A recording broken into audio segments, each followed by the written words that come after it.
Praise the Lord. आप सबका स्वागत है आज के इस वीडियो के अंदर। आज के इस वीडियो के अंदर मैं ख़ास करके एमएमबीएम की शिक्षा के बारे में बातें करने वाला हूँ। एमएमबी एक नया ग्रुप है, लगभग 5-6 साल से एक्टिव है, लॉकडाउन से ज़्यादा एक्टिव है।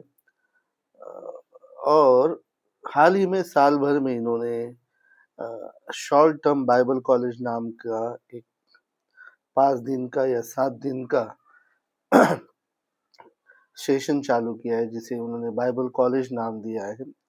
जबकि ये खुद बाइबल की व्याख्या करते हैं, शब्दों की व्याख्या करते हैं और इन्हें बाइबल कॉलेज क्या है और क्या होता है उसकी व्याख्या पता नहीं है, और इसीलिए उन्होंने अपने 5 दिन के बाइबल सेशन को बाइबल कॉलेज नाम दिया। ठीक है, ये बात अलग है। तो इस सेशन के अंदर जो वो शिक्षाएँ देते हैं, इसके बारे में अ, गवाही के वीडियो अपलोड करते हैं, और उसमें से कुछ गवाही के वीडियो मेरे पास मेरे सामने आए। उसमें उन शिक्षाओं को जब मैंने देखा तब मैं अचंभित हुआ, क्योंकि ये जो शिक्षाएँ हैं, कई मात्रा में गलत शिक्षाएँ हैं और झूठी शिक्षाएँ। इसमें कुछ दृष्टिकोण है और कुछ झूठी शिक्षाएँ हैं।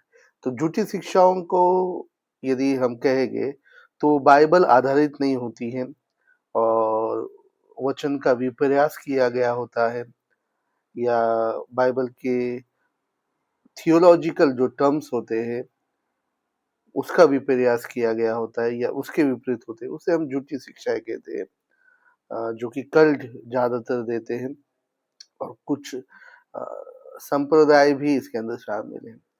साथ ही साथ दृष्टिकोण का अर्थ होता है जिसके अंदर बाइबल की कुछ ऐसे दृष्टिकोण होते हैं जो अलग-अलग पंथ या संप्रदाय जो है वे इस्तेमाल करते हैं। और इसमें से कुछ जो संप्रदाय हैं, जैसे कि पेंटिकॉस्टल संप्रदाय है, या मेनलाइन चर्च है, या अन्य कैल्विनिज़्म वाले कैल्विनिस्ट, आर्मिनिज़्म, ये सब जो संप्रदाय है, इनके एक दृष्टिकोण होते हैं जिसे हम खास करके व्यू या दृष्टिकोण कहते हैं, उनके दृष्टिकोण को कहते हैं। तो दानियल राज ऐसे कुछ दृष्टिकोणों को भी सिखाते हैं, जिसे वे एक स्टैंड के साथ सिखाते हैं कि यही सही है और ये मैं, और उसमें कुछ थ्योरीज़ है, जैसे क्रिएशन को लेके कुछ थ्योरीज़ है। जैसे कि आप देख सकते हो, जैसे कि आदम और हवा, जब हवा की निर्मिति हुई तब अ, वो स्त्री नहीं बल्कि पुरुष थी, इस प्रकार का दृष्टिकोण। अर्थात ये गलत शिक्षा भी है, साथ ही साथ गलत दृष्टिकोण भी है। इसके अलावा जैसे कि क्रिएशन या सृष्टि कितने दिन में हुई, तो उनकी शिक्षा है कि 3 दिन में हुई, और ये उनके एमएमबी कॉलेज के अंदर सिखाया जाता है। और वो किस प्रकार से आने वाले कुछ वीडियोज़ के अंदर हम देखेंगे, और क्या ये दृष्टिकोण बाइबल आधारित है या बाइबल के कितने नज़दीक है, ये भी हम देखेंगे। क्योंकि कई बार झूठी शिक्षाओं को हम बाइबल के द्वारा बहुत ही स्पष्ट रीति से खंडित करते हैं, लेकिन व्यूज़ को कई बार खंडित करना या उसका खंडन करना एक तार्किक और सबूत के साथ किया जाना बहुत ही आवश्यक होता है। तार्किक अर्थात लॉजिक, उसके अंदर लॉजिक होना चाहिए, क्योंकि व्यूज़ के अंदर एक लॉजिक होता है और साथ ही साथ एविडेंस होते हैं। तो अगर सामने वाले का कोई व्यू है, तो उसके पास कितने तर्क है और कितने एविडेंस है, और साथ ही साथ जो हम उनका खंडन कर रहे हैं, हमारे पास किस प्रकार का तर्क है और कितने सबूत है, ये महत्वपूर्ण होता है। तो ऐसे बहुत सारी चीज़ें हैं जो मेरे नज़र में आई हैं, और इसका खंडन होना बहुत ही आवश्यक है, बहुत से लोग हैं क्योंकि बहुत से लोग हैं जो इन शिक्षाओं में फँसते जा रहे हैं। और क्योंकि एक प्रकार का ख़ास करके ये जो एमएमबी लीडर है दानियल राज, वो क्या कर रहा है, वो अ, खुद को ऊपर उठाने के लिए, खुद की शिक्षा को ऊपर उठाने के लिए तमाम पास्टरों को या तमाम चर्चों को, तमाम कलीसियाओं को नीचा दिखाने का काम कर रहे हैं। साथ ही साथ उनकी शिक्षाएँ झूठी हैं और वे सभी गलत है। इस प्रकार से बयानबाज़ी ज़्यादा चलती है, जिसके द्वारा लोगों को ऐसा प्रतीत होता है कि केवल यही सच है और बाकी सब झूठ है, जबकि सच्चाई अलग है। बहुत सी कलीसियाएँ, पास्टर्स लोकल लेवल में काम कर रहे हैं और वो सच्ची शिक्षाओं को दे रहे हैं, उचित शिक्षाओं को दे रहे हैं। और ये इनका जो तर्क है, ये केवल सोशल मीडियाओं को लेकर है या जहाँ पर ये रहते हैं, वहाँ के आस-पास के ग्रुप को लेकर है। कच्ची इनका अनुभव ज़्यादा है, गायक रह चुके हैं, प्रचारक रह चुके हैं, तो बहुत से लोगों को मिले। लेकिन फिर भी जब हम इनके शिक्षाओं का अवलोकन करते हैं, तो हमें पता चलता है कि ये बहुत सारी गलतफ़हमियों को पाले हुए हैं। मराठी के अंदर एक कवि होकर गए हैं जिनकी कविताओं का नाम फटका अर्थात एक काव्य प्रकार है जिसके अंदर एक कवि है जिन्होंने इस प्रकार से कहा है, "एकाहून एक चढी जगामध्ये थोरपणा मिरवू नको।" इसका अर्थ ये है कि इस दुनिया के अंदर एक से बढ़कर एक है और इसीलिए तू अपनी जो बड़ाई में मत लगा रहे या अपने आप को ही बड़ा बताने की कोशिश मत कर। तो ये बहुत बार लोगों के साथ होता है। लोग सोचते हैं कि मैं सबसे अच्छा शिक्षक हूँ। कदाचित मैं भी ऐसा सोचता था कभी या मैं भी ऐसा सोच सकता हूँ, लेकिन यदि सच्चाई को हम देखेंगे तो हमें पता होना चाहिए कि मैं परमेश्वर में लीन और नम्र कैसे रह सकता हूँ। इसके बारे में हमें सोचना बहुत ही आवश्यक है और इसलिए कई बार कुछ लोग जो है अधिकार के साथ सिखाते हैं, जैसे उनकी भाषा में कहे जाए तो डंके की चोट पर सिखाते हैं, लेकिन इसका मतलब ये नहीं है कि हर बार या हर बात में वे सही हैं। कुछ बात में हो सकते हैं लेकिन हर बात में सही हो है, इसका मतलब ये नहीं है। तो इस वीडियो को आप देखिए जो मैं अभी चला रहा हूँ और इसके बारे में हम बात करने वाले हैं। एक गवाही का वीडियो है जो एक बंदा दे रहा है और मैं बताना चाहूँगा कि ये जो बंदा गवाही दे रहा है, तो कुछ लोग कहेंगे कि आपको उनकी पूरी शिक्षा को कैसे उन्होंने सिखाया वो सुनना चाहिए, फिर आपको निष्कर्ष पे आना चाहिए। तो मैं आपको बता देना चाहूँगा, जो भी लोग इस प्रकार का सवाल करते हैं, कि ये जो शिक्षा दे रहा है या दे रहे हैं, ये नई शिक्षा नहीं है। ये सदियों से चली आ रही शिक्षाएँ हैं और उसके अंदर कौन-कौन से बुलेट्स पॉइंट्स हैं, ये सब मुझे पता है। या जो भी बाइबल के सच्चे अभ्यासक हैं और एक दृष्टिकोण रखते हैं परखने का, उन सभी को इन बातों का अच्छी रीति से नॉलेज है। एक अपोलोजिस्ट या एक ईश्वर विज्ञान का जो अभ्यासक होता है, जो व्यापक दृष्टि से करता है, उसे ये सभी बातों का पता होता है। तो मुझे पता है कि ये क्या है, ये कौन से व्यूज़ हैं, इसके नाम भी मैं गिना सकता हूँ, इसकी उत्पत्ति कहाँ से हो चुकी है, ऐतिहासिक इसकी जो भी उत्पत्ति कहाँ से, कालक्रम और व्यक्तियों के नाम बता सकता हूँ, उनकी किताबों के नाम बता सकता हूँ, जो उन्होंने जो है अ, लिखे इसके ऊपर और ये कहाँ से चली आ रही है और इन्होंने ये कहाँ से लिया होगा, एक अनुमान जो है मुझे सब कुछ इसके बारे में पता है। तो उन्होंने क्या कहा होगा और कितनी भी संभावनाएँ हैं, वो सभी मुझे पता है क्योंकि एक व्यक्ति जो गवाही दे रहा है, वो इस निष्कर्ष पे पहुँचा है। निष्कर्ष मतलब ये उसका फाइनल निष्कर्ष है। उसने बताया कि ये हमें सिखाया गया है, ये मेरा उसका वो फाइनल स्टेटमेंट है। क्योंकि जब आप कोई तर्क देते हो एविडेंस के साथ, तब आप उस तर्क का निष्कर्ष बताते हो या जो कुछ भी है उसका निचोड़ क्या मानना चाहिए, क्या नहीं मानना चाहिए बताते हो। तो ये यहाँ पर इस वीडियो के अंदर दिया हुआ है, तो आप उसे देख सकते हैं। तो आइए हम उस वीडियो को चलाते हैं। सिखाया है। तो सबसे पहले हमने यहाँ पर आकर सीखा बाइबल के बारे में कि बाइबल को कैसे पढ़ते हैं और जैसे कि पास्टर जी ने बताया कि आपका जो ओल्ड टेस्टमेंट है, पुराना नियम, उसकी जैसे 39 पुस्तकें हैं। लेकिन मैं आपको बताना चाहता हूँ, यहाँ पर आने के बाद मुझे पता चला कि जो मत्ती, मरकुस, लूका, यूहन्ना, ये जो 4 पुस्तकें हैं, ये भी हमारे लिए नहीं है।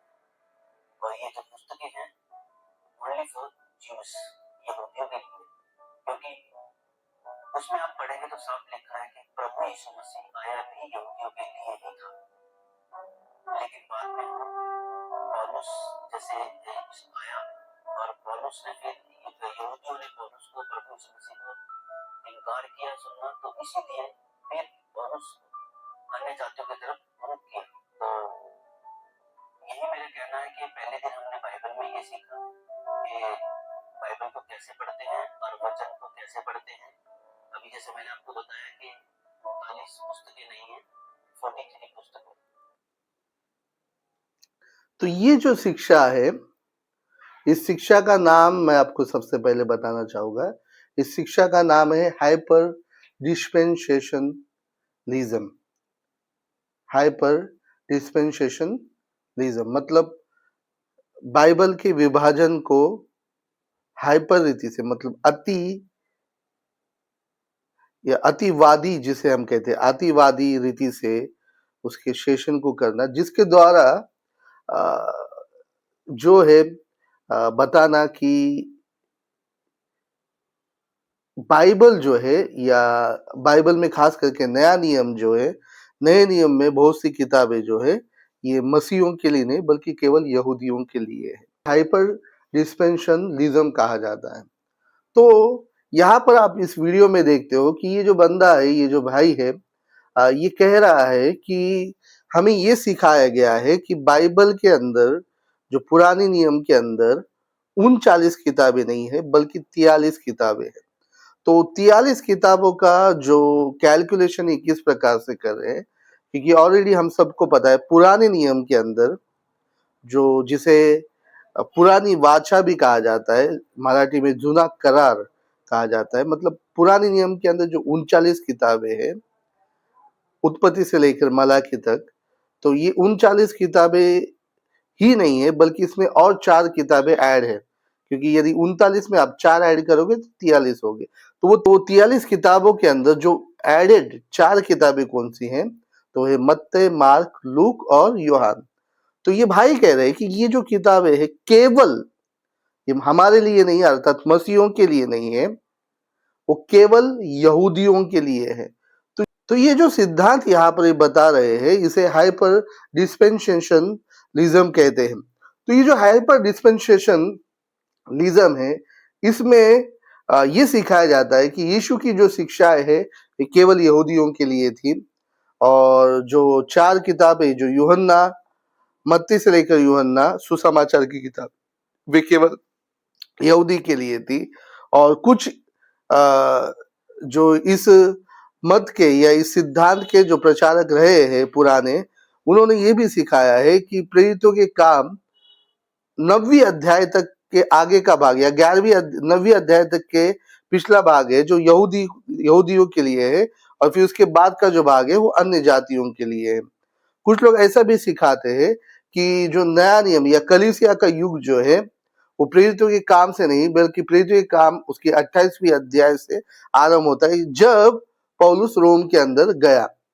और बहुत सारे जो इस हाइपर डिस्पेंसेशनलिज्म के शिकार हैं, वे पौलुस की शिक्षाओं को ही सही सुसमाचार मानते हैं। यीशु मसीह की शिक्षाएं या बाकी जो है याकूब, यूहन्ना, उनकी शिक्षाओं को वो असली सुसमाचार नहीं मानते। तो इसमें से कितना दानीराज और यमन भी लेता है मुझे पता नहीं, लेकिन इस भाग में, इस वीडियो के भाग में हम देखते हैं कि ये साफ तौर पर सुसमाचार की किताबों को नए नियम के भाग नहीं है ये शिक्षा दे रहे हैं, बल्कि ये जो 4 सुसमाचार है पुराने नियम का भाग है ये दे रहे। और इसका एक कारण इन्होंने दिया है, और वो कारण जो इन्होंने दिया है उसके बारे में सबसे पहले हम देखेंगे। इन्होंने क्या कारण दिया है? इन्होंने ये कारण दिया है क्योंकि यीशु मसीह, नए नियम में लिखा है कि यीशु मसीह केवल यहूदियों के लिए आया, वो अपने लोगों के पास आया, यहूदियों के उद्धार के लिए आया।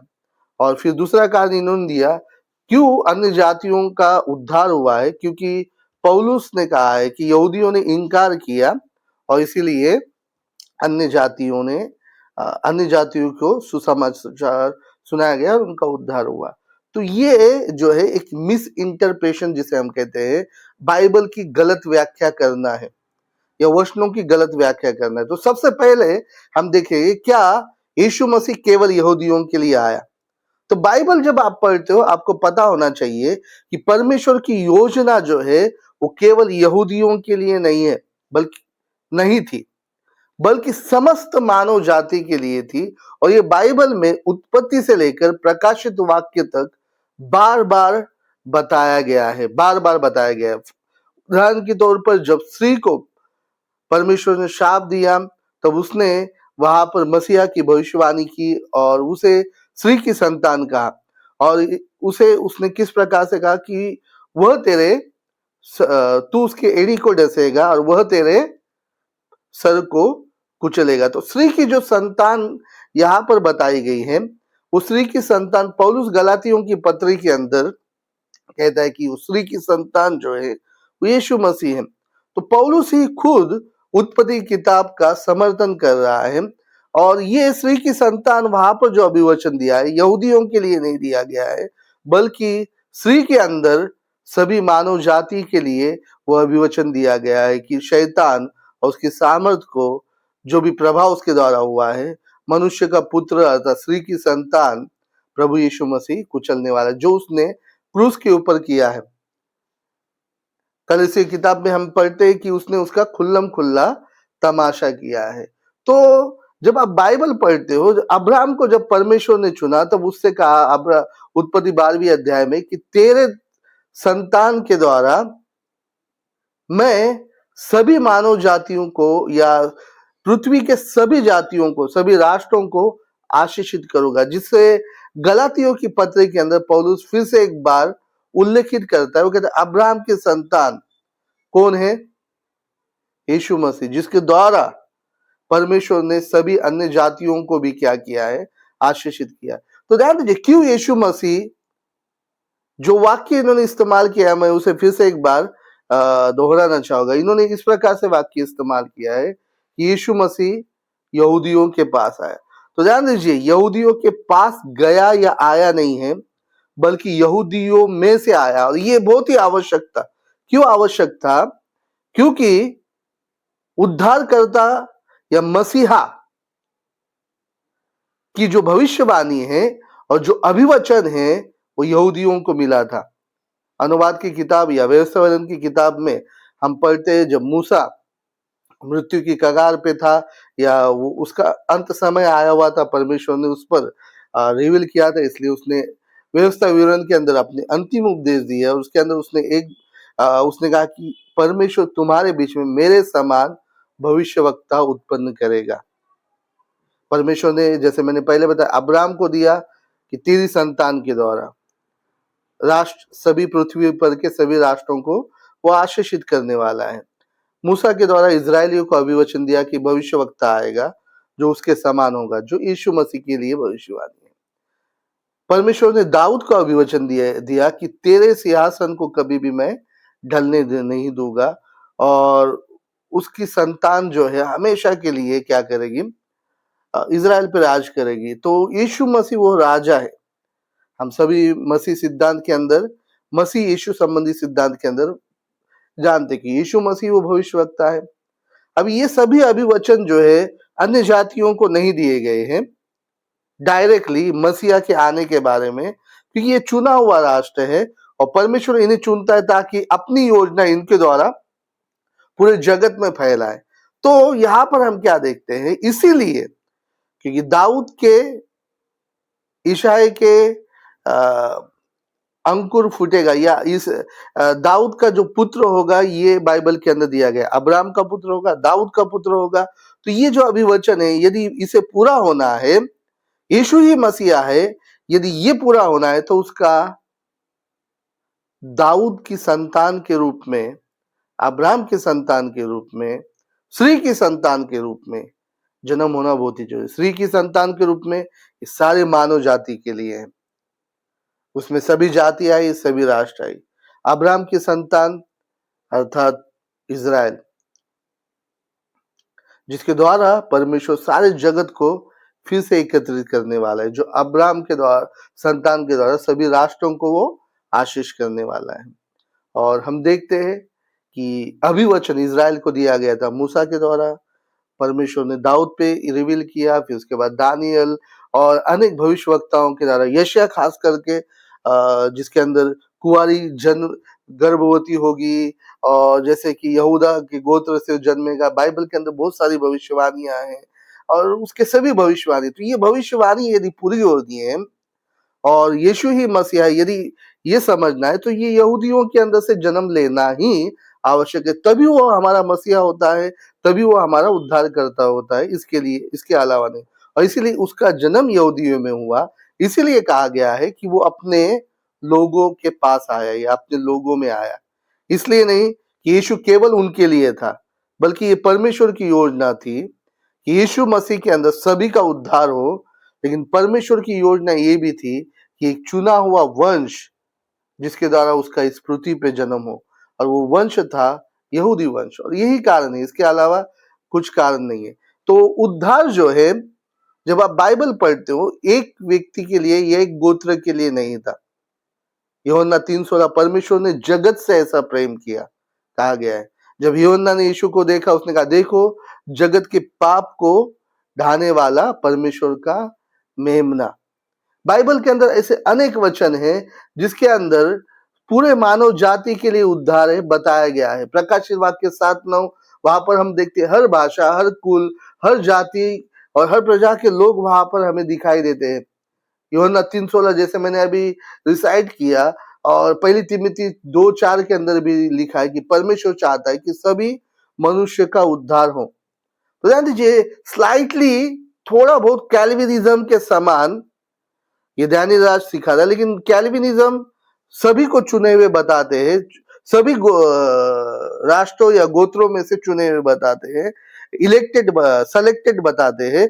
लेकिन दानीराज बता रहे हैं कि उद्धार केवल यहूदियों के लिए था, इसलिए यहूदी के लिए आया। तो ये जो पॉइंट है, ये जो मुद्दा है, पूर्ण रीति से खारिज होता है, क्योंकि यीशु मसीह सारे मानव जाति के लिए आया था, लेकिन वो यहूदा गोत्र में जन्मा था, इसलिए यहूदा लोगों के पास वो सर्वप्रथम उसने यहूदी लोगों में सेवकाई की। अभी हम और भी कुछ वचनों को जब देखते हैं यूहन्ना की किताब के अंदर, जब निकोदेमुस से प्रभु यीशु मिला, तब निकोदेमुस से बातें करते हुए उसने कहा कि मनुष्य के पुत्र को ऊंचा किया जाना आवश्यक है, जिसके द्वारा वो क्या करेगा, बहुतों को अपनी ओर ले आएगा। तो ये बहुतों को जो लेकर आने वाला है अपनी ओर, या आकर्षित करना, अपनी ओर आकर्षित करना उसकी क्रूसिफिकेशन के द्वारा, ये अन्य जातियों के लिए कहा हुआ शब्द है। यीशु मसीह यूहन्ना 10 में भी कहता है कि वो कहता है कि मेरी भेड़े, और वो कहता है और भी भेड़े हैं जिन्हें मुझे ले आना है। तो हम देखते हैं मत्ती उसकी 28वीं अध्याय के अंदर यीशु मसीह ने कहा कि जाओ सारे जातियों को चेला बनाओ, सभी राष्ट्रों को, सभी जातियों को। तो यहाँ पर यीशु मसीह ने प्रेरितों को केवल यहूदियों के पास जाने नहीं कहा, सभी राष्ट्रों के पास जाने के लिए कहा। मरकुस में भी जब यीशु मसीह स्वर्गरोहण होने से पहले कहा, जाओ सारे जगत में सुसमाचार प्रचार करो। तो ये उद्धार केवल यहूदियों के लिए होता, तो यीशु मसीह कहता केवल यहूदियों के पास जाओ। तो प्रश्न ये है कि जैसे कि इन भाई ने कहा कि तुमने इनकार किया इसलिए हम अन्य जातियों की ओर मुड़ते हैं। तो इसके बारे में मैंने पोस्ट भी डाली है, उस पोस्ट के अंदर मैंने इसके बारे में स्पष्ट भी किया है। ये स्पष्ट रीति से जो है परमेश्वर के वचन को जो है नजरअंदाज करना, उसकी डिटेल्स को नजरअंदाज करना, भौगोलिक संदर्भ और सांस्कृतिक संदर्भ को नजरअंदाज करना है। क्योंकि ध्यान दीजिए, प्रेरित के काम 13वीं अध्याय में पौलुस पहली मिशनरी जो फेरी कर रहा है, पहला उसकी मिशनरी यात्रा है, वो यहूदी है, और सुसमाचार की जो शुरुआत जो है फैलाने की या सुनाने की एक स्ट्रैटेजी सहित वे करते थे प्रेरित लोग। और इसीलिए वे सबसे पहले सिनेगॉग्स में जाते थे और वहां पर जाके वे प्रचार करते थे। क्योंकि क्यों यहूदियों के पास जाते थे? क्योंकि मसीहा जो परमेश्वर ने इज़राइल को अभिवचन दिया है, अब्राहम, इसहाक, याकूब, दाऊद और सभी भविष्यवक्ताओं के द्वारा जो अभिवचन दिया है वो पूरा हो गया है, ये यहूदियों को बताकर उन्हें मसीहा को ग्रहण करने के लिए प्रेरित करना। लेकिन ध्यान दीजिए, कई यहूदी लोग इस बात पर मानते नहीं थे और वे विरोध करते थे। इसीलिए पौलुस जो है उनके विरोध को देखते हुए कहता है कि ठीक है, तुमने परमेश्वर के उद्धार को ठुकरा, इसीलिए हम अभी अन्य जातियों की ओर मुड़ते हैं। तो यहाँ पर जो पौलुस यहूदियों का जो वर्णन कर रहा है, ये सिनेगॉग में इकट्ठा हुए यहूदियों का झुंड है, जो उस नगर के अंदर, उस शहर के अंदर रहने वाले यहूदियों का झुंड है। और उस शहर के अंदर वो पहले यहूदियों के पास गया, उन्हें सुसमाचार सुनाया, उन्होंने, इसलिए इस नगर के अंदर के अन्य जातियों की ओर वो मुड़ने वाला है सुसमाचार सुनाने के लिए। ये रेफरेंस है, ये स्थानिक रेफरेंस है। यहाँ पर पौलुस सारी दुनिया के यहूदी के बारे में नहीं कह रहा है, नहीं पूरे दुनिया के अन्य जातियों के बारे में कह रहा है। क्योंकि जैसे ही आप 14वीं अध्याय में, 15वीं अध्याय में, अगले अनेक अध्यायों में जब जाते हो तो आपको यही पैटर्न दिखाई देगा। पहले वो यहूदियों के पास ही जाता है, पहले सिनागोग्स में ही जाता है।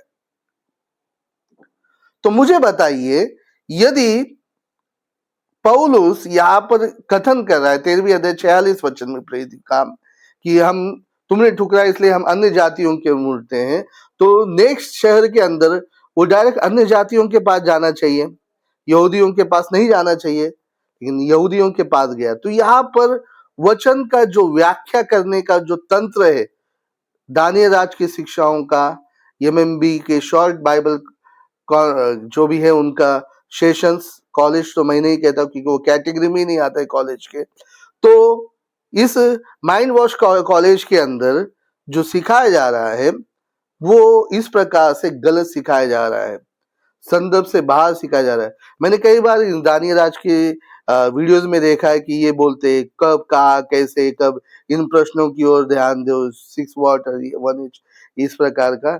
मुझे पता है इसके बारे में बहुत ही अच्छी रीति से, लेकिन क्या आप इसके ऊपर ध्यान दे रहे हो सिखाते समय? क्योंकि वहां पर पौलुस जो है वो समस्त यहूदी समाज के बारे में बातें नहीं कर रहा है, वो सिनेगॉग में इकट्ठा हुए झुंड के बारे में बातें कर रहा है।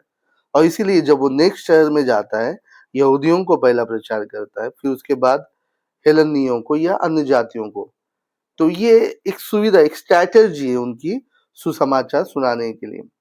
दूसरी बात जो इन्होंने यहाँ पर कही गई है इसके अंदर, वो हमने दोनों बातों को स्पष्ट किया है। अभी क्या मत्तई, मरकुस, लूका और यूहन्ना यहूदियों के लिए लिखी हुई है, न कि मसीहों के या अन्य जातियों के लिए। डिस्पेंसेशनलिज्म जिसे कहते हैं, इसके अंदर ये समस्या है कि यहाँ पर यहूदियों का आत्यंतिक विरोध, नाजीवाद में बता रहा हूं मैं, तो यहाँ पर एक चरम और एक त्रुटिपूर्ण शिक्षा को दिया जाता है। और ये न केवल त्रुटिपूर्ण शिक्षा है बल्कि ये खतरनाक शिक्षा भी है। और साथ ही साथ ये एक अवैज्ञानिक या अईश्वर वैज्ञानिक शिक्षा है और ऐतिहासिक रीति से पूर्णतः गलत शिक्षा है, जिसे हम तार्किक रीति से या बाइबल के आधार पर ऐतिहासिक रीति से आसानी से खंडन कर सकते हैं। क्यों पता है? क्योंकि नया नियम की जो ये 4 किताबें हैं, नहीं यहूदियों को दी गई है, नहीं अन्य जातियों को दी गई है। आप कहेंगे पास्टर कि आप पागल हो गए, या तो यहूदियों को दी गई होगी या अन्य जाति। नहीं प्रिय भाई और बहनों, ये मसीहों के लिए दी गई है, एक कलीसिया के लिए दी गई है। तो जो विभाजन है पुराने और नए नियम का, ये किस आधार पर है? जैसे कि नियम, ये शब्द आप देखते हो, पुराना या नया। खास करके जो नाम जो पड़ा है, नियम या मराठी में करार या दूसरी भाषाओं में जो भी नाम होगा, टेस्टामेंट, इसका अर्थ होता है वाचा। और वाचा का मतलब होता है करार, या जो परमेश्वर मनुष्य के साथ जो वाचा बांधता है। पहली वाचा जो पुराने नियम में नियम शास्त्र और भविष्यवक्ताओं के द्वारा दी गई इजरायलियों को। नई वाचा क्या है कि उद्धार जो है प्रभु यीशु मसीह के द्वारा होता है और यीशु मसीह ने उस वाचा को स्थापित किया। तो ये दोनों एक दूसरे से जुड़ी हुई है, ये अलग अलग नहीं। सबसे पहले इसके अंदर जो सेशंस है उसे समझना बहुत ही जरूरी है, इसे क्योंकि आप जो है इसे ठीक से नहीं समझोगे तो आप जो है गड़बड़ा जाओगे, और इसीलिए इस प्रकार के जो है सिद्धांत निकलते हैं। पुराना नियम या पुरानी जो वाचा थी वो इजरायली को दी गई थी, जिसके अंदर व्यवस्था के द्वारा धार्मिकता, और नई वाचा जो है वो अनुग्रह के द्वारा धार्मिकता। अनुग्रह के द्वारा धार्मिकता कैसी मिलती है? क्योंकि हमारे बदली प्रभु यीशु मसीह जो परमेश्वर का पुत्र है उसने प्रायश्चित किया है, उसने हमारे लिए क्रूस के ऊपर बलिदान दिया है, और ये वाचा है।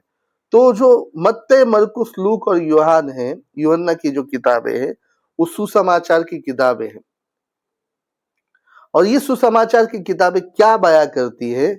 वो यीशु का जन्म, उसकी सेवकाई और उसकी मृत्यु, पुनरुत्थान और स्वर्गारोहण को, और उसके आदेशों को बयान करती है। ये बयान करती है कि हमारे लिए जो नई वाचा किस प्रकार से बांधी गई। और गांधी जी, ये जो नया नियम दिया गया है, नए नियम के अंदर जो 4 किताबें दी गई है, यह यहूदियों के लिए नहीं लिखी गई है, क्योंकि ऐसा कोई भी स्टेटमेंट आपको इन किताबों से संबंधित कलीसिया के इतिहास में या इन किताबों में नहीं मिलता है। इसके विपरीत आइए हम उन वचनों को देखोगे, हम देखेंगे कि ये किताबें किन के लिए दी गई है। इसके विपरीत हम क्या देखते हैं, आइए हम पढ़ेंगे लूका की किताब। मैं निकालता हूँ बाइबल के अंदर लूक की किताब। जब आप पढ़ते हो लूक की किताब की पहली अध्याय के अंदर आप जाइए और उसके पहले कुछ वचनों को आप निकालिए, और यहाँ पर हम देखते हैं बहुतों ने इन बातों को जो हमारे बीच में बीती है इतिहास लिखने में हाथ मिला लगाया है, जैसा कि उन्होंने पहले से इन बातों को देखने वाले और वचन के से हम तक पहुंचाया। आमीन। तो आप देख सकते हो यहाँ पर स्पष्ट रीति से लूक ये यहूदी नहीं था, ये अन्य जाति था, और ये कहता है कि इतिहास लिखने वाले अर्थात ये जो मत्ते, मरकुस, लूका और यूहन्ना इन किताबों का यहाँ पर वर्णन करता है। मेरे ख्याल से अब तक यूहन्ना की किताब लिखी नहीं गई थी, लेकिन मत्ते और मरकुस लिखी गई थी। तो ये जो है इन तक, ये जो सुसमाचार की किताबें है ये अन्य जाति तक पहुंची थी, अर्थात मसीहों तक पहुंची थी। समझे क्या आप?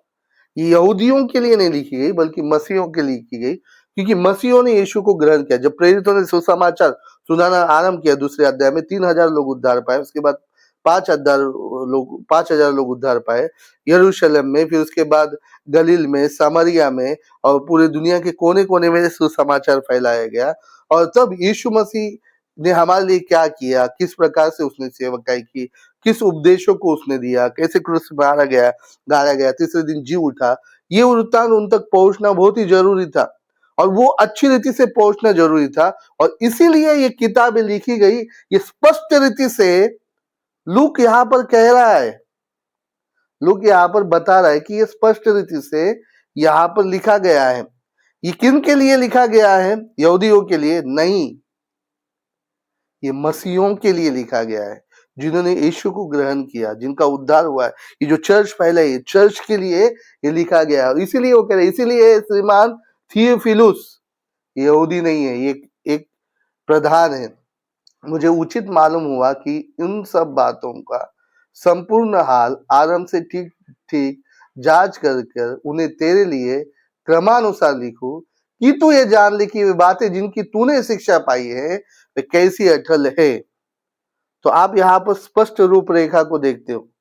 प्रेरितों ने लगभग, ध्यान दीजिए, बाइबल विद्वानों के अनुसार सुसमाचार की जो भी किताबें है वो ईस्वी सन 52 से लेके 100 के दरमियान लिखी गई है, और लगभग ईस्वी सन 33, 34, 35, 36, 7 से सुसमा कलीसिया की स्थापना हुई, और लगभग 15 साल के बाद अंदाजन प्रेरितों ने क्या किया है, सुसमाचार की किताबें लिखी हैं।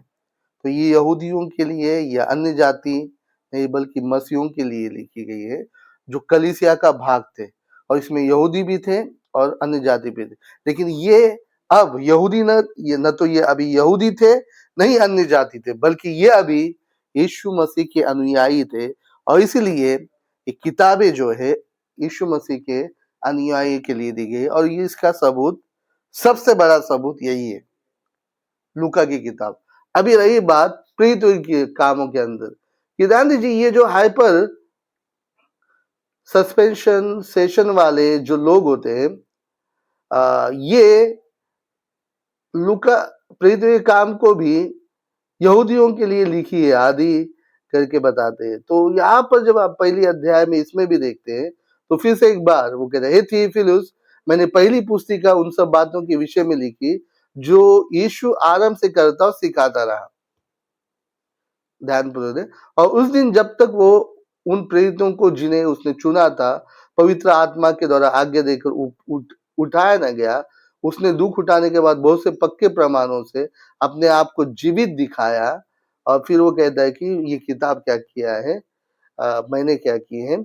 देखिए पवित्र, फिर हम 8वें वचन के अंदर पढ़ते हैं, परंतु जब पवित्र आत्मा तुम पर आएगा, तुम सामर्थ पाओगे, यरूशलेम, सारी यहूदी और सामरिया और पृथ्वी के छोर तक मेरे गवाह बनोगे। तो ध्यान दीजिए, न तो प्रेरित काम या सुसमाचार ये किसी विशिष्ट जाति के लिए लिखी गई है, बल्कि कलीसिया अर्थात मसीहों के लिए, प्रभु यीशु मसीह के अनुयायियों के लिए लिखी गई है। स्पष्ट हम क्या करते हैं, बाइबल के अंदर पढ़ते हैं। बाइबल के अंदर जब हम पढ़ते हैं तो यीशु मसीह ने कहा, खुद कटोरा मेरे लहू में नहीं वाचा। तो सुसमाचार यीशु मसीह का जन्म, मृत्यु और पुनरुत्थान इनसे संबंध रखता है। और इसीलिए मत्ती, मरकुस, लूका, यूहन्ना ये जो है यहूदियत्व में नहीं जाते, बल्कि ये कलीसिया के लिए जाती है, उसकी शिक्षाएं कलीसिया के लिए जाती है, जिसे प्रेरितों ने बाद में आगे चलकर सिखाए। तो ऐसी बहुत सारी शिक्षाएं आप यीशु मसीह की प्रेरितों के किताबों में या पत्रियों में पाते हो। तो क्या पत्रियां भी जो 22 किताबें बाकी की बची है, जो ये दावा करते हैं कि वे उसमें से आधी यहूदियों के लिए, आधी अन्य जातियों के लिए, तो ये भी दावा बहुत ही झूठा है, तकलादू है। ये तुक्का है। मैं तो कहता हूँ कि ये किसी भी काम का तर्क नहीं है। क्यों पता है? क्योंकि जब भी आप पत्रियों को पढ़ते हो, पौलुस की पत्रियों को, पौलुस इस बात पर ज्यादा जोर देता है कि अब न तो यहूदी रहा, न तो यलनी रहा, बल्कि मसीह में परमेश्वर ने दोनों को एक कर दिया। तो मोस्टली पौलुस जो है रोमी की किताब, गलाती की किताब के अंदर इस बात पे जोर देता है कि व्यवस्था से नहीं, बल्कि उद्धार जो है वह यीशु मसीह के अनुग्रह के द्वारा होता है, उसके किए हुए कार्य के द्वारा होता है। विश्वास से हम उद्धार पाते हैं, न कि व्यवस्था के कामों से। इफिस की किताब के अंदर वो ये स्पष्ट करता है कि यहूदी और हेलनी या अन्य जाति है, वे दोनों ही बराबर परमेश्वर के द्वारा चुने गए हैं। पहली अध्याय और दूसरी अध्याय आप उसे पढ़िए, और मैं नहीं समझता कि दानियल राज इस अध्याय को समझ पाता है, क्योंकि जो डिटेल्स है वो मैं नहीं बताने वाला इसके अंदर। कभी हम उसके लिए अलग सेशन करेंगे, वो लंबा सेशन है, जिसे हम कैल्विनिज्म को डिफेंड करने के लिए या उसका खंडन करने के लिए इस्तेमाल करते हैं। तो ये अगला दूसरा विषय है। तो बाइबल जो है नया नियम, ये खास विशिष्ट जातियों के लिए नहीं, बल्कि सबके लिए दिया गया है, और ये बहुत ही स्पष्ट है। तो और नए नियम के अंदर ऐसी कोई भी किताब नहीं है जो विशिष्ट जाति के लिए दी गई है, यहूदियों के लिए, सभी के लिए दी गई है। उसके अंदर का संदेश कई बार पौलुस ने यहूदी और अन्य जाति दोनों को उद्देशित करके लिखा है। उसके पीछे भी कारण है, क्योंकि बहुत से ऐसे यहूदी थे जिसका वर्णन हम बाइबल के अंदर ही पढ़ते थे। वे घुस आए थे कलीसिया के अंदर, और वे व्यवस्था को मसीहों पे लागू करने की कोशिश कर रहे थे, और इसीलिए यहूदियों को संबंधित किया गया है कि वे ऐसा न करें, बल्कि अनुग्रह के द्वारा उद्धार पाया हुआ है, व्यवस्था से उद्धार नहीं होता है। और अन्य जातियों को तो डायरेक्टली उसे कुछ समझाने की जरूरत नहीं थी। उसने ये समझाया कि तुम भी अभी उस अनुग्रह में हो, तुम भी अभी उस वाचा में हो, तुम भी बराबर के हकदार हो, बराबर वारिस हो। अभी यहूदी हेलनी नहीं रहा, बल्कि सब कुछ समान हो चुका है। तो ये इतना स्पष्ट है, इतना आसान है, और बहुत ही है। तो हम अभी ऐतिहासिक पहलू को देखेंगे। ऐतिहासिक पहलू यदि हम देखेंगे तो ईस्वी सन 150 से लेके 180 के दरमियान इरेनियस, जस्टिन मार्टर, टेटियान आदि, टर्टुलियन आदि जो अर्ली फादर्स रह चुके हैं, इन्होंने किताब जो है, मत्ती किताब जो है, मत्ती, मार्क, लूका और यूहन्ना, उसे नए नियम की किताब का भाग बताया है, न कि पुराने नियम की किताब का।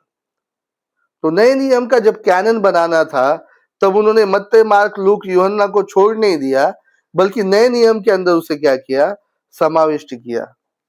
हम देखते हैं दिदके, ये अर्ली चर्च फादर्स के द्वारा 12 प्रेरितों की शिक्षा के नाम से प्रचलित एक किताब है, जो कई सालों तक नए नियम का भाग रहा है, लगभग 300 सालों तक। बाद में उसे निकाल दिया गया क्योंकि उसका लेखक निश्चित न होने के कारण, या प्रेरितों ने लिखा है इसकी न होने का, इसका पूरा सबूत न मिलने के कारण। लेकिन दिद के ये जो लेख है या ये जो पत्री है, ये जो किताब है, ये ईस्वी सन 52 में लिखी गई हुई है, अर्थात प्रेरितों की पत्रियों और सुसमाचार के समय पर लिखी गई हुई पत्री है। और इसके अंदर, दिदके के अंदर ज्यादा से ज्यादा जो संदर्भ है मत्ती की किताब के अंदर से है।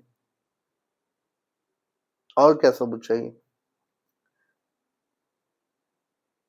इरेनियस की पत्रियां, पॉलीकार्प की पत्री और अनेक ऐसे जो पत्रियां हैं, इसके अंदर आपको जो लिस्ट नए नियम की किताबों की बताई गई है, उसके अंदर जो है मत्ती, मरकुस, लूका और यूहन्ना को समाविष्ट किया गया है। यदि आपको इसके बारे में बहुत डिटेल में जानकारी चाहिए तो बिब्लियोलॉजी नामक जो मेरी किताब है, मराठी में आप उसे ले सकते हो, और हिंदी में मसीह सिद्धांत भाग 1 जो किताब है, आप उसे ले सकते हो। उसके अंदर डिटेल स्टडी, ये वीडियो आने से कई दिनों, सालों पहले मैंने लिखी हुई है। तो ये जो है दानियल राज जो सिखाता है, ये हाइपर डिस्पेंसेशनलिज्म है, और इसकी जो शुरुआत है जो लोगों ने की 19वीं और 20वीं शताब्दी में खासकर हुई है। जो इवाल्ड Bollinger, Charles baker, T Stanton और लेस फिल्डिक नामक ये जो विद्वान है, ये चारों ने खास करके इन शिक्षाओं को दिया हुआ है। तो इनके बारे में मैं आपको शॉर्ट में बताना चाहूँगा। शॉर्ट में कुछ रिसर्च की किताबें मेरे सामने आई हैं उनकी। तो E.W. बुलिंगर या जो भी है, इसका नाम इंग्लिश नाम है, तो उसकी, ये एक एंग्लिकन फादर था और बाइबल का टीकाकार था, और इसने बाइबल की टीका को एक नया आयाम दिया। लेकिन इसने ये प्रतिपादन किया कि प्रेरितों के काम 28 के बाद ही कलीसिया की शुरुआत हुई, उससे पहले वो यहूदी थी। तो इसने ये भी प्रतिपादन किया, इसके the companion Bible, how to enjoy the Bible, figure of speech used to the Bible, ऐसी किताबें लिखी, जिसके अंदर इसने पौल की भूमिकाओं को महत्वपूर्ण स्थान दिया और अन्य प्रेरितों को उसने द्वितीय स्थान दिया, और कलीसिया के आरंभ समय को उसने जो है गलत बताया, या प्रेरितों के काम के बाद का बताया। चार्ल्स बेकर जो है, ग्रेस बाइबल कॉलेज के एक अध्यक्ष थे, इन्होंने इसकी स्थापना की, जिनका प्रमुख केंद्र पौलुस की शिक्षाएं थी या सेविकाएं थी, और इन्होंने सुसमाचार को नए नियम का भाग नहीं माना, बल्कि पुराने नियम का भाग माना। और ये इसका एक कारण ये है कि ये जितने भी शिक्षक है, ये मानते थे कि नए नियम की जो शुरुआत है यीशु के क्रूस के बाद, या क्रूसिफिकेशन के बाद हुई है। क्रूसिफिक्शन के पहले जितनी भी यीशु की शिक्षा है वो पुराने नियम में मूर्ति है, और उसके बाद तो ऐसा नहीं है। प्रिय भाई और बहनों, यीशु के जन्म से ही नई वाचा की शुरुआत होती है, क्योंकि पूर्ति तब से ही है। सुसमाचार क्रूस से स्टार्ट नहीं होता है, सुसमाचार यीशु का जन्म, मृत्यु और पुनरुत्थान से स्थापित होता है। यीशु का जन्म कैसे हुआ? कुंवारी मरियम से। बहुत ही महत्वपूर्ण पॉइंट है, तो इसके बारे में कभी हम डिटेल्स में ज्यादा देखेंगे। तो ये जो चार्ल्स बेकर है, इन्होंने बपतिस्मा और प्रभु भोजन को भी इनकार किया हुआ है, और मंडली के युग की जो शुरुआत है इन्होंने पत्रियों से हुई है और इन्होंने ही प्रतिपादन किया है कि मत्ती, मार्क, लूक, यूहन्ना और प्रेरितों का जो आधा भाग है वो बाइबल का भाग नहीं है। और जेसी ओहेर और कार्नेलियस टैम ये 1908 से लेकर 2003 तक इनका कार्यकाल है, या हम इसके जीवन को देखते हैं तो ये अमेरिका में एक प्रमुख पादरी थी जो ग्रेस मूवमेंट के प्रवर्तक रह चुके हैं। और इन्होंने ये प्रतिपादन किया कि प्रेरितों के 9वीं अध्याय के बाद कलीसिया की शुरुआत हुई है और इन्होंने प्रेरितों की शिक्षाओं को पौल के अलावा दूसरे जो प्रेरित थे उनकी शिक्षाएं कलीसिया पे लागू नहीं है, इन्होंने बताया। और इन्होंने भी ये प्रतिपादन किया कि मत्ती, मरकुस, लूका और यूहन्ना जो है यहूदियों के लिए है और ये कलीसिया के लिए नहीं है, ऐसा इन्होंने प्रतिपादन किया था, या इन्होंने ये सिद्धांत को अपने बाइबल कॉलेज में सिखाया था। बाइबल कॉलेज जो दानियल राज सिखाता है, यही शिक्षा इन्होंने दी थी। उसके साथ ही साथ लेस फेडरिक और ऐसे अनेक लोग हैं जिन्हें मैं बहुत से लोगों को गिना सकता हूँ, आपको लिस्ट है हमारे पास। तो इन्होंने इन शिक्षाओं को दिया था। तो ये कोई नई शिक्षा नहीं है, स्ट्रेंज शिक्षा नहीं है, ये तो पहले से चली आ रही है और ये झूठी शिक्षा है जिसे अतार्किक है, बाइबल का आधार नहीं है, ऐतिहासिक नहीं है और ये एक हाइपर डिस्पेंसेशनलिज्म है, हाइपर डिस्पेंसेशनलिज्म। तो बहुत ही जरूरी कि आप इस बात को अच्छी रीति से समझे। तो यहाँ पर मैं समाप्त करूंगा, फिर भी एक बार मैं वो उस वीडियो को चेक करता हूँ और देखता हूँ कि कुछ छूट गया है क्या मेरा, तो हम उसके बारे में भी बात करें। प्रेरितों की पुस्तकें हैं वो भी आधी ज्यूस की है और आधी अन्य तो ये तो हमने देखा है। हमारे लिए नहीं है। तो बच गई हमारी 22 पुस्तकें। तो 22 पुस्तकें हैं उसमें भी आधी ज्यूस से है और आधी अन्य जाति से है। तो ये हमने सीखा। तो इसके बारे में मैंने बताया कि ये जो है पूरी रीति से मिस इंटरप्रिटेशन है बाइबल। ये जो हाइपर डिस्पेंसेशनलिज्म जो सिखाया जा रहा है दानियल राज के द्वारा, इसका परिणाम क्या होता है? ये बाइबल को टुकड़े में बांट देता है और ये मसीहों के अंदर सुसमाचार की और यीशु की शिक्षा की जो अहमियत को कम कर देता है। साथ ही पतरस, यूहन्ना और याकूब की शिक्षा की अहमियत को भी कम कर देता है और ये पौलुस की शिक्षाओं पर ज्यादा ध्यान केंद्रित कर देता है और ये मसीहत को 2 भागों में बांट देता है, अन्य जाति और यहूदी।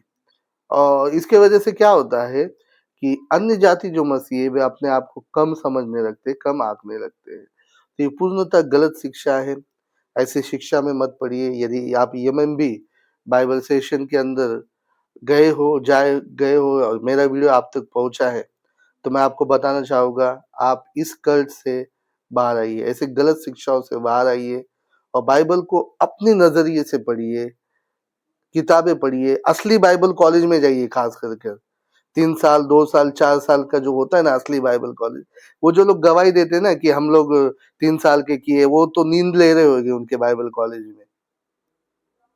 उन्होंने कुछ नहीं सीखा है, वो वहाँ पर जाके भी निकम्मे थे और आज भी निकम्मे, मैं तो डायरेक्ट बोल देता हूँ। जाकर नोट्स लिखे होंगे उन्होंने, जाकर पढ़िए तुम्हें क्या सिखाया था, तुम्हारा ध्यान नहीं था तब। तो ऐसे लोगों से सावधान रहिए। फुकट का 5,000 रुपए उसको देने के बजाय वो किसी अच्छे बाइबल कॉलेज में भरिए और वहां से अच्छी शिक्षा लीजिए। बहुत से अच्छे बाइबल कॉलेज है प्रिय भाई और बहनों।